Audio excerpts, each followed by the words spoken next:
అయ్యో హిమాంశు, నీకు 370 రూపాయల బిర్యానీ బిల్లు గుర్తుంది, కానీ మనిషికి గౌరవం ఇవ్వాలనే విషయం మాత్రం మర్చిపోయావా? గురుగ్రామ్లో జరిగిన ఈ కథ ఇప్పుడు దేశం అంతటా చర్చించుకుంటోంది. ఒక స్టాండప్ కామెడీ షోకి వెళ్లిన హిమాంశు జంగ్రా అనే యువకుడు మైక్ చేతికి దొరకగానే తన డేటింగ్ కథ చెప్పడం మొదలుపెట్టాడు. అక్కడితో ఆగి ఉంటే ఎవరూ పట్టించుకునేవారు కాదు. కానీ ఆ తర్వాత బయటపడిన ఆలోచనలే ఇప్పుడు అతన్ని దేశవ్యాప్తంగా విమర్శల పాలయ్యేలా చేశాయి. ఒక అమ్మాయిని డేటింగ్ కు తీసుకెళ్లాడట. ఆమెకు 370 రూపాయలు పెట్టి చికెన్ బిర్యానీ కొనిపెట్టాడట. సరే, కొనిపెట్టావు, మరి దాంతో ఏమైంది? అక్కడే అసలు విషయం బయటపడింది. నేను 370 రూపాయలు ఖర్చు పెట్టాను కాబట్టి ఏదో ఆశించడం తప్పేంటి అని ప్రశ్నించాడు. అదేంటయ్యా హిమాంశు, బిర్యానీ కొంటే మనుషులు కూడా బిల్లుతో పాటు వస్తారా?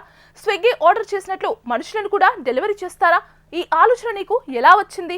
డేటింగ్ అంటే ఇద్దరు వ్యక్తులు మాట్లాడుకోవడం, ఒకరినొకరు అర్థం చేసుకోవడం. కానీ నీ మాటలు వింటే అది డేటింగ్ కాదు, ఏదో పెట్టుబడి పెట్టి లాభం ఆశించిన వ్యాపారంలా కనిపిస్తోంది. ఇంకా ఆగలేదు.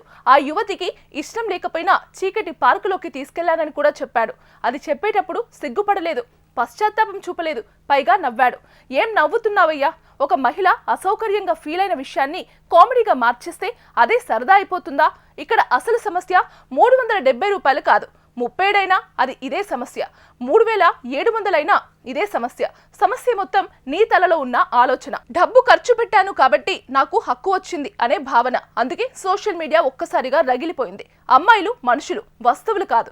సమ్మతి అంటే తెలుసుకో, డబ్బు ఖర్చు పెట్టడం వల్ల హక్కులు రావు అంటూ నెటిజన్లు గట్టిగానే సమాధానం చెప్పారు. ఇంకా ఆశ్చర్యం ఏమిటంటే, హిమాంశు తాను చాలా తెలివైన మాట చెప్పాననుకున్నాడేమో, కానీ ఆ ఒక్క వీడియోతో తన ఆలోచనల స్థాయి ప్రపంచానికి చూపించుకున్నాడు. చివరకు విషయం అతను పనిచేసే కంపెనీ వరకు వెళ్ళింది. కంపెనీ కూడా స్పష్టంగా చెప్పింది, మహిళల పట్ల ఇలాంటి అభిప్రాయాలను మేం సమర్థించమని. ఫలితం ఉద్యోగం పోయింది. ఇప్పుడు ఒక ప్రశ్న, హిమాంశు 370 రూపాయల బిర్యానీకి లెక్కలు వేసిన నువ్వు ఇప్పుడు పోయిన ఉద్యోగానికి కూడా అదే లెక్కలు వేస్తున్నావా? ఎందుకంటే కాలం మారింది. మహిళలను తక్కువగా చూసే ఆలోచనలను సమాజం భరించే రోజులు పోయాయి. గౌరవం ఇవ్వలేని వాళ్లకు గౌరవం దక్కదని ఈ ఘటన మరోసారి నిరూపించింది.